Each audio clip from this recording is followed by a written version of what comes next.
Teacher को लोग सम्मान की दृष्टि से देखते हैं। अभी हम एक लेडीज़ हैं, लेडीज़ के लिए बाहर जाना, तैयारी करना बहुत मुश्किल होता है। कि मेरे दादाजी का एक सपना था जी, तो मेरे को ऐसे था कि टीचर बनना ही है मेरे को एक ना एक दिन। फादर इन लॉ थे, वो पैरालाइजिस थे, टाइम भी 2 महीने का था। जैसे तैसे करके मैं कभी किसी के साथ आती, कभी किसी के साथ आती, पर लोग पता क्या कहते थे कि उनकी बहू आज उसके साथ जा रही थी, आज उसके साथ जा रही थी।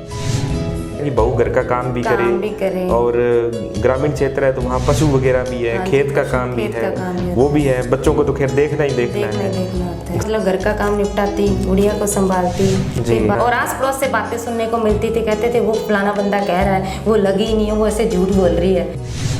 और मैरिज के बाद तो आपको पता है जिम्मेदारियां बहुत बढ़ जाती हैं। शादी के बाद भी तैयारी हो सकती है। जॉब लग गई है, अपने पैरों पे खड़ी हो गई है, मतलब परिवार में बराबर कमाने लग गई है। जिनकी मैरिज हो गई वो भी ससुराल में है, तैयारी करना चाहती है। आपको ऐसा क्या लगता है कि उनको कैसे सपोर्ट करें घर वाले? ये अभी हम बहू को बाहर नहीं भेजेंगे क्योंकि अभी शादी हुई है, इसको घर का काम भी करना पड़ेगा। अगर लड़के आगे बढ़ सकते हैं तो लड़कियां क्यों नहीं बढ़ सकती? अगर उनका बेटा एक जॉब लग सकता है पढ़ाई करके तो बहू क्यों नहीं लग सकती? अगर होती है मोटिवेट करो उसको और मोटिवेशन से बंदा आगे बढ़ता है। बच्चा बता ही नहीं पा रहा है अपने पिता को कि मैंने ये तैयारी करनी है या मुझे इतना टाइम दिया जाए। सबसे बड़ी बात होती है जॉब लगने के पीछे मोटिवेशन। अगर अपने को कोई मोटिवेशन करने वाला मिल गया तो इसका मतलब ये है कि अपने लक्ष्य को प्राप्त कर सकते हैं। तो न्यू और खास करके न्यू बच्चों के लिए मैं कह रही हूँ कि न्यू बच्चा भी फर्स्ट बार में सिलेक्ट हो सकता है। इसका एग्जांपल मेरी सिस्टर है 2-3, वो फर्स्ट बार में सिलेक्ट हुई है। माता पिता में और बच्चों में आपसी तालमेल कम है। 2-2.5 घंटे मुश्किल से मैं सोती थी। उसके बीच में भी गुड़िया उठ जाती, उसको दूध पिलाना, मतलब बहुत ज्यादा कड़ी मेहनत की है। मतलब पढ़ना है और जॉब लगना, उसके बाद सारी जिंदगी मौज ही मौज है, ऐश ही ऐश है। सैलरी की बात करें तो बेसिक पे है वो सबसे ज्यादा टीचिंग लाइन। और मैं मतलब कोई काम करती थी तो एक टॉपिक पढ़ के जाती थी, उसको रिपीट करती रहती थी मैं। जैसे कुछ मतलब ऐसे चूक गया मन से तो वापस जाती, बुक देख लेती। यानी एक बुक अगर लें और उसको अच्छे से पढ़ें भाई, उस बुक्स में से अगर कोई क्वेश्चन आता है तो वो मेरा गलत नहीं होना चाहिए या मुझे वो आना ही चाहिए। तो अब आपकी इमेज कैसी है? सर तो अलग ही है ना, टीचर लगने के बाद थोड़ा मान सम्मान अलग ही होता है। दूर से बोल देते हैं। अब जैसे हमारे घर है ना, मेरे मायका का गाँव है, हम लोग 5-6 जने सिलेक्ट हुए हैं हमारे परिवार से ही। तो अब हर कोई जो भी आता है ना वैसे बोलता है, वो मास्टरों की डाड़ियाँ आती। अच्छा। नमस्कार, मैं प्रमोद सिंह और आपके अपने YouTube चैनल डायरेक्ट बात पर आपका स्वागत करता हूं। आज हम एक ऐसी महिला शिक्षिका से मिलेंगे जिसने अपनी दृढ़ इच्छा से तमाम मुश्किलों को पार करते हुए अपना एक मुकाम हासिल किया। इनसे परिचर्चा के दौरान हम जानने की कोशिश करेंगे कि इस दौरान इनके सामने कौन कौन सी मुश्किलें आई और उन बाधाओं को इन्होंने किस तरह से पार किया। भारतीय समाज एक पुरुष प्रधान समाज है। कहने को तो यहाँ पर एक स्त्री को पुरुष के समान ही अधिकार प्राप्त है। ऐसा भी कहा जाता है कि आज की नारी सब पे भारी। क्या ये हकीकत है या ये सब कागजों में ही आज अंकित किया हुआ है? इनसे बातचीत के दौरान जानने की कोशिश करेंगे कि आज जिस तरह से एक पुरुष या हम ये कहें कि एक लड़का जिस तरह से बहुत आराम से तैयारी कर सकता है उसी तरह से क्या एक लड़की भी तैयारी कर सकती है। आज हमारे साथ हैं बहन रमनदीप कौर संधू। ये प्राइमरी अध्यापक पद पर कार्यरत हैं। मैं इनका स्वागत करता हूं। आपका अभिनंदन है और बहुत बहुत धन्यवाद आपका कि आपने अपने एक बिजी शेड्यूल में से हमें कुछ टाइम दिया, क्योंकि एक महिला के लिए उसका छुट्टी के दौरान उसको अपना घर भी संभालना होता है, अपने बच्चे भी संभालने होते हैं और उस बिजी शेड्यूल के अंदर टाइम निकालना बड़ा मुश्किल है और आपने ये टाइम निकाला, इसके लिए आपका बहुत बहुत धन्यवाद। सबसे पहला क्वेश्चन तो मेरा ये है कि आप किस भर्ती में सिलेक्ट हुए और फिलहाल आपकी पोस्टिंग कहाँ है? मैं सर 2018 रीट भर्ती में सिलेक्ट हुई हूँ जी और मेरी पोस्टिंग ये मतलब लूनकंसर ब्लॉक जी महाजन में है। जी प्राइमरी स्कूल में हूँ मैं जी। L1 में हूँ। हाँ जी। और आपने ये जो इसके लिए डिग्री है BSTC ये हाँ जी BSTC सूरतगढ़ से की थी मैंने 2009 10-11 में। 10-11 में जी। अच्छा, आप टीचर ही क्यों बने? आपकी इसके लिए भी कोई प्रेरणा थी भाई मुझे एक शिक्षिका बनना है, या अन्य किसी सेक्टर में जाने का कोई विचार था? नहीं सर, ऐसी तो मतलब जैसे कि अपने सभी को पता ही है कि एक टीचर का पद होता है, वो एक सम्मान का पद होता है। जी। टीचर को लोग सम्मान की दृष्टि से देखते हैं। सबसे अधिक प्रतिष्ठा मतलब अपने समाज में लगभग टीचर्स को ही मिलती है। जी। तो ऐसे जब कोई मतलब टीचर्स को देखते थे तो ऐसे लगता था, कोई मतलब गवर्नमेंट टीचर को देखते थे तो ऐसे लगता था कि हम भी टीचर बने। और कभी कभी मन में ये भी होता था कि हम टीचर बन सकते हैं। जी। मतलब भी हम एक लेडीज हैं, लेडीज के लिए बाहर जाना, तैयारी करना बहुत मुश्किल होता है। जी। लेकिन फिर भी एक मन में जुनून था। और सबसे बड़ी बात मेरे मतलब इस टीचर लगने के पीछे ये थी कि मेरे दादाजी का एक सपना था। जी। वो मेरे को हमेशा मतलब इसीलिए मोटिवेट करते रहते थे कि तू टीचर बनना है, तेरे को जॉब लगना है, चाहे कैसा भी हो।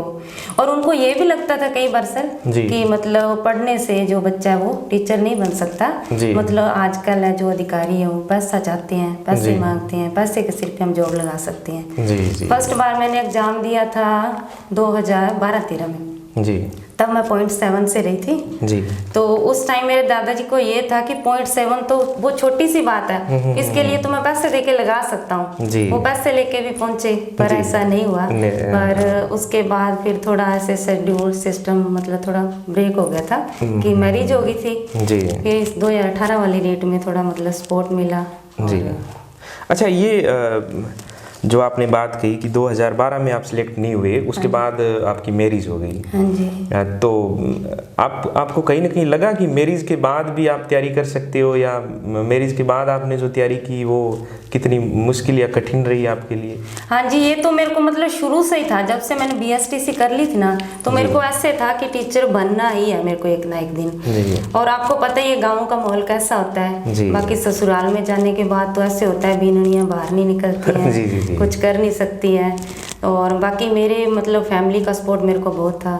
मेरी मदर इन लॉ है जो हस्बैंड है, इन्होंने खूब सपोर्ट किया था। बाकी मतलब थोड़ा मतलब मेरी कंडीशन ही ऐसी हो गई थी, मैं तैयारी नहीं कर पाई 2016 वाली भर्ती में। जी। तो उसके बाद 2018 वाली में मेरे को फुल सपोर्ट मिला। मेरी मदर इन लॉ ने भी खूब सपोर्ट किया। और मेरे परिवार में मतलब मेरे जो फादर इन लॉ थे वो पैरालाइसिस थे।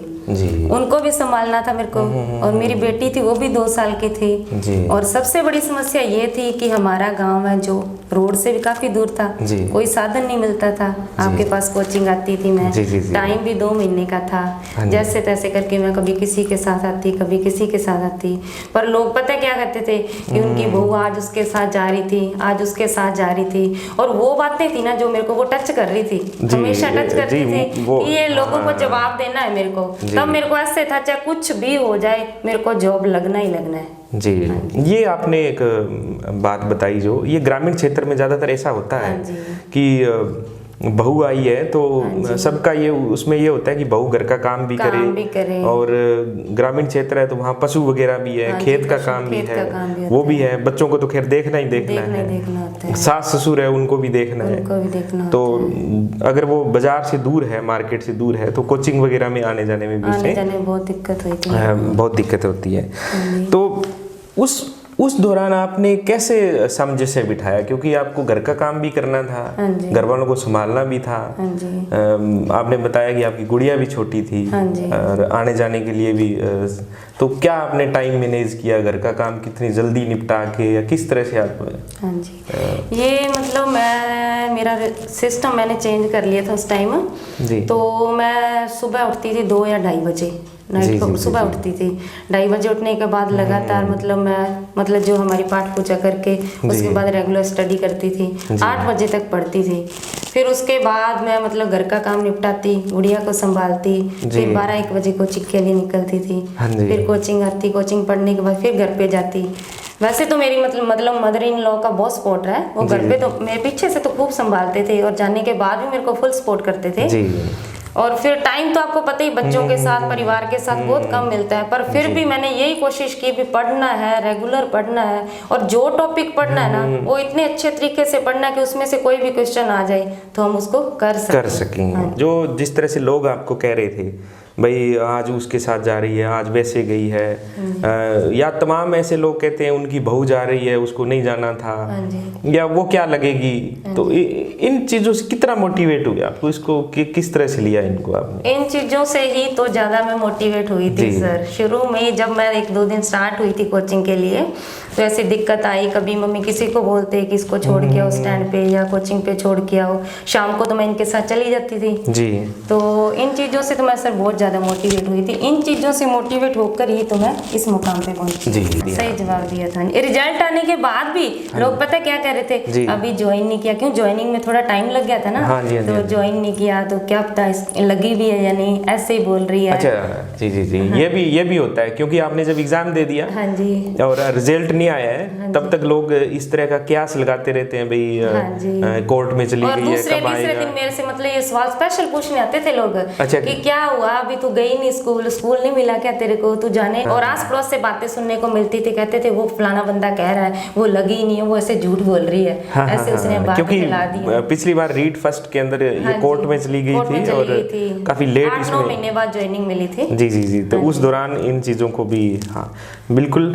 और मतलब आपने ये थोड़ा सा क्या देखा कि जब आप अनमेरिड थे, हाँ जी, उस समय आपने तैयारी करी, हाँ जी, और मैरिड के बाद आपने तैयारी करी, हाँ जी, उनमें कोई आपको डिफरेंस लगा? अभी पहले ज्यादा सौखी थी तैयारी या बाद में मैंने आसानी से मैं कर हाँ जी, डिफरेंस तो होता ही है सर। एक बंदा अनमैरिड हो, फ्री माइंड होता है, कोई टेंशन नहीं घर की, सब मतलब सारा टाइम स्टडी पे होता है। और मैरिज के बाद तो आपको पता है जिम्मेदारियां बहुत बढ़ जाती हैं, और बच्चों के साथ तो फिर और भी ज्यादा दिक्कत होती है।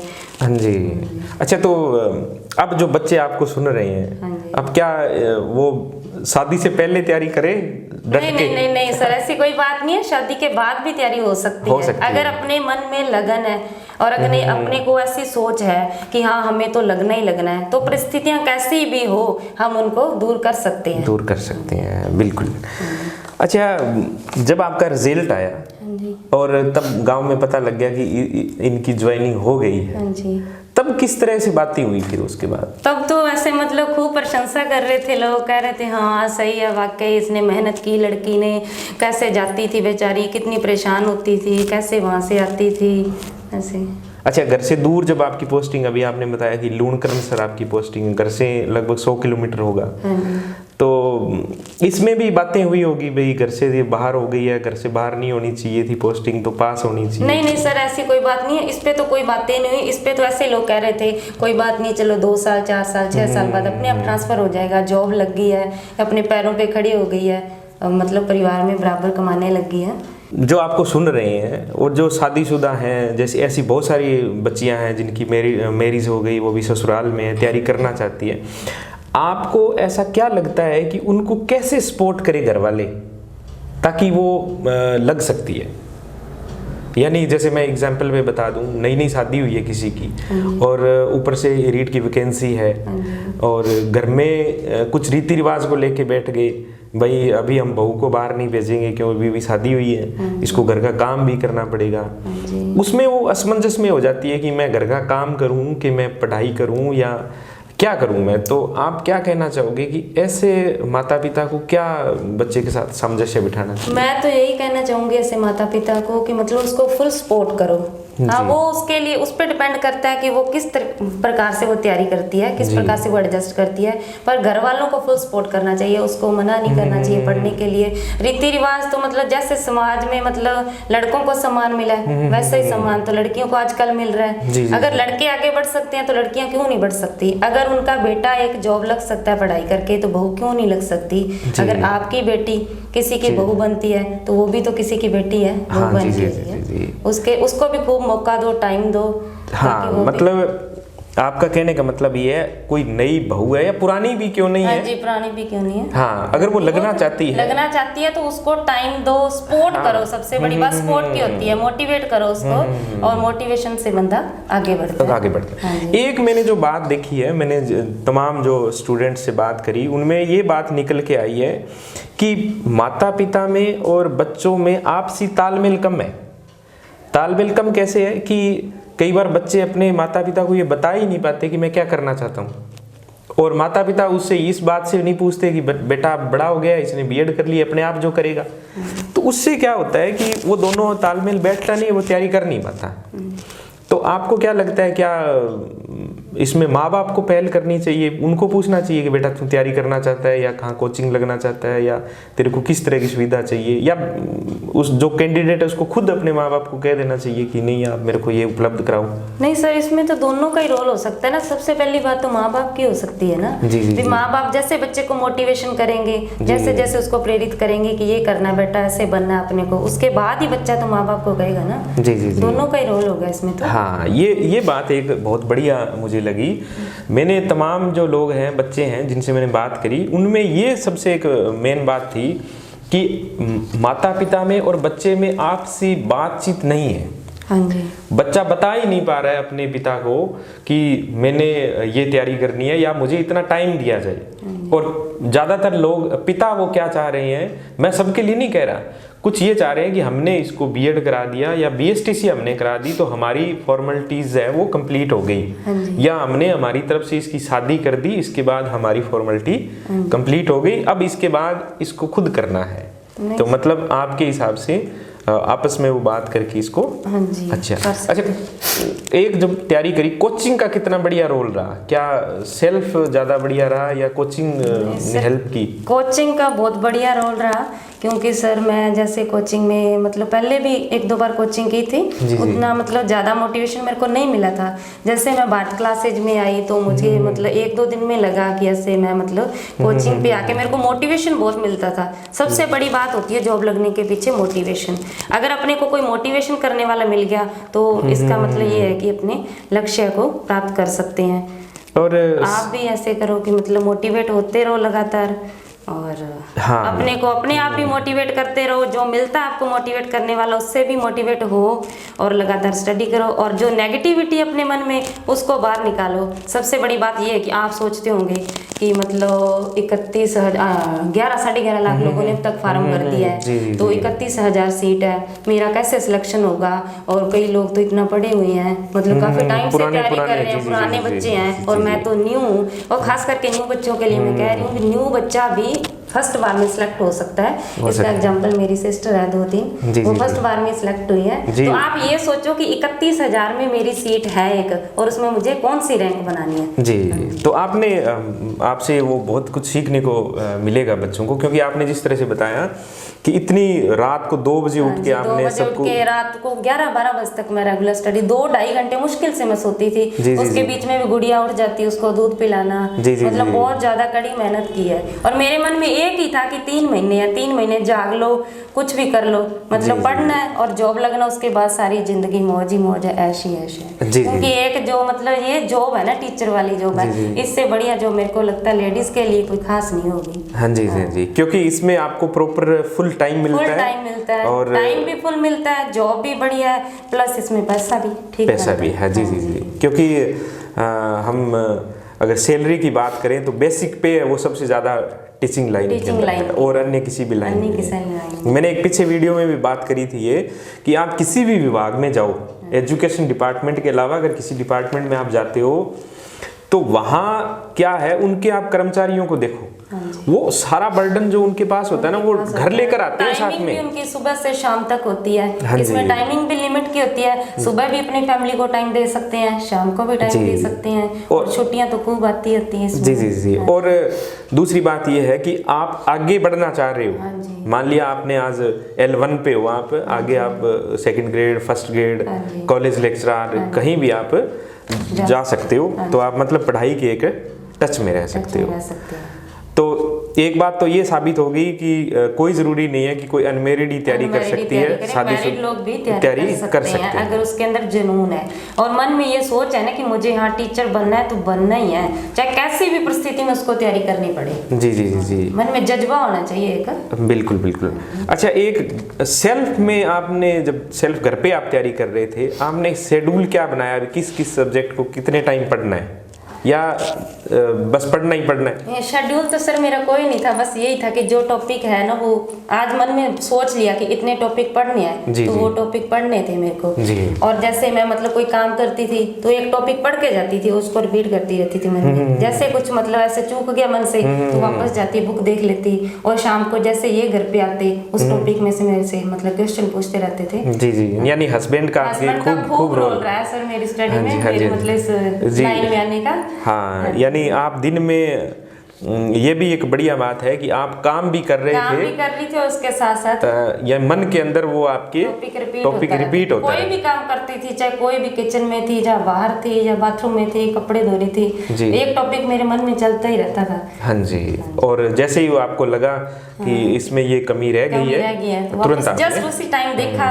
और खोला, फिर दोबारा रिपीट किया। नहीं, ये भी मुझे बहुत बढ़िया लगा कि आपके हस्बैंड जब घर आते वो अपने काम से तो वो टॉपिक देखते और उस टॉपिक से वो कुछ क्वेश्चन आपसे करते ताकि आपको भी लगे कि मैंने ये टॉपिक किया है। ये अच्छी बात है, यानी फैमिली का रोल भी बहुत बढ़िया रहा सर। फैमिली का सपोर्ट के बिना तो फिर इतना हो भी नहीं सकता सर। जी जी, फैमिली सपोर्ट करे तो अच्छा। एक दूसरा ये है, कुछ लोगों का ये क्वेश्चन है कि हम बाहर रूम लेकर ही पढ़ सकते हैं, नहीं, घर पे हमारे से पढ़ाई नहीं, इसके बारे में क्या कहते हैं? ऐसी कोई बात नहीं है कि हम बाहर रूम लेके पढ़ सकते हैं, घर पे भी तो अपने रूम बने होते हैं। जी जी, अगर अपना मतलब कोई सिस्टम हो पढ़ने का, और ऐसा है कि अगर अपनी किताब लेके बैठ गए और सोच अपनी दिमाग कहीं और पड़ा है, किताब पढ़ रहे हैं, तो चाहे बाहर रूम पे रह लो चाहे हॉस्टल पे रह लो, उसके तो मतलब कोई मायने नहीं रखता वो स्टडी। तो जो टॉपिक अपने पढ़ रहे हैं ना उसको सीरियसली पढ़ो आप, चाहे घर पे बैठे हो चाहे बाहर बैठे हो। और मेरे को तो ऐसे लगता है कि घर पे बैठ के स्टडी बढ़िया हो सकती है मेरे लिए तो। मैं तो घर पे स्टडी की थी जी। अच्छा, एक बुक कितनी ली आपने? कोई बहुत सारी बुक ले ली या एक आध सिलेक्ट? ऐसा कुछ नहीं है सर, ज्यादा बुक्स नहीं रखनी चाहिए, क्योंकि ज्यादा बुक्स रखेंगे माइंड उतना ही ज्यादा पजल होगा। और ऐसे होना चाहिए मतलब लिमिट की बुक्स रखो आप, 1 या 2 बुक रखो, उसको अच्छी तरह से पढ़ो, ईमानदारी से पढ़ो, उसमें मतलब जो भी टॉपिक है ना जो पढ़ रहे हो उसको पूरा क्लियर करो। ऐसे मत सोचो कि ये टफ है इसको छोड़ दिया, जो मतलब उसमें क्वेश्चन आ रहा है उसको ध्यान में जरूर रखो, क्या पता वही क्वेश्चन उसी में से आ जाए। हाँ जी, हाँ जी। जो टॉपिक पढ़ रहे हो उसको क्लियरिटी से पढ़ो, मतलब यानी एक बुक को अगर दिमाग को ज्यादा इधर उधर मत घुमाओ कि वो बच्चा वो किताब पढ़ रहा है मैं वो पढ़ूं, वो पढ़ रहा है मैं वो पढ़ूं। एक किताब जो अपने ले ली है ना उसी पे ध्यान रखो जी। ज्यादा पढ़ने से माइंड पजल होता है। यानी एक बुक अगर लें और उसको अच्छे से पढ़ें, भाई उस बुक्स में से अगर कोई क्वेश्चन आता है तो वो मेरा गलत नहीं होना चाहिए, या मुझे वो आना ही चाहिए। ऐसे नहीं कि बुक ही एक ली और उसको भी ढंग से आपने तैयारी नहीं करी है, उसको पढ़ा नहीं है। बुक चाहे कम ले लो, पढ़ो ध्यान से उसको। ये नहीं कि ज्यादा बुक्स लेने से कोई ज्यादा नहीं पढ़ा जाता, मतलब जितनी ज्यादा बुक्स इकट्ठी करेंगे उतना ज्यादा माइंड पजल होगा। अच्छा, और समझ नहीं आएगा कौन सी। एक और भी कुछ बच्चे ये मानते हैं कि बहुत बड़ा इंस्टीट्यूट होना चाहिए, वहीं इंस्टीट्यूट या कोचिंग सेंटर जैसे अपने कहते हैं बड़े शहर का होना चाहिए, वहीं अगर हम पढ़ेंगे तो लगेंगे। अगर हम किसी छोटे इंस्टीट्यूट में हैं या हम घर पे हैं तो हम नहीं लग पाएंगे। ऐसा आपका क्या मानना है इसमें? नहीं सर, ऐसा तो कुछ नहीं है कि बड़ा इंस्टीट्यूट हो तो तभी तैयारी हो पाएगी। मतलब अगर अपने वो मैं पहले बता चुकी हूँ, अगर मन में जुनून है, जज्बा है, तो चाहे हम घर पे अकेला बैठ के पढ़ें तो लग सकते हैं। अगर हमें नहीं पढ़ना, मन में कुछ और है और बैठे हैं बड़े बड़े इंस्टीट्यूट पे, तो फिर तो वहां भी नहीं लग पाओगे। अच्छा, एक जब आप शादी के बाद आए घर पे तो आपने किस तरह से अपने सास ससुर को या हस्बैंड को मनाया, भाई मैं एक टीचर बनना चाहती हूँ आप सपोर्ट करो, या उन्होंने खुद ही कह दिया? नहीं, ऐसा कुछ नहीं था। उनको पता था कि ये पढ़ी हुई है, एसटीसी की हुई है, डिग्री इसके पास है, और इसको मतलब पहले इनसे मतलब बात हुई थी ये पढ़ी हुई है, तो पहले से उन्होंने बोल दिया था कि आगे पढ़ना चाहेगी। हाँ जी, सपोर्ट करेंगे फुल, पढ़े चाहे, इसके लिए खुली छूट है। अच्छा, ऐसी लड़कियां जिनकी शादी अभी हुई है और उनके घर वाले अगर सपोर्ट नहीं कर रहे हैं तो क्या करना चाहिए फिर उनको? सपोर्ट करना चाहिए, सबसे बड़ी बात तो यही है ना, घर वालों को सपोर्ट करना चाहिए। हाँ जी, यानी ऐसी कोई कुछ नहीं है कि सिर्फ एक लड़का जॉब कर सकता है, लड़की भी अच्छे से उसको जॉब को कर सकती है।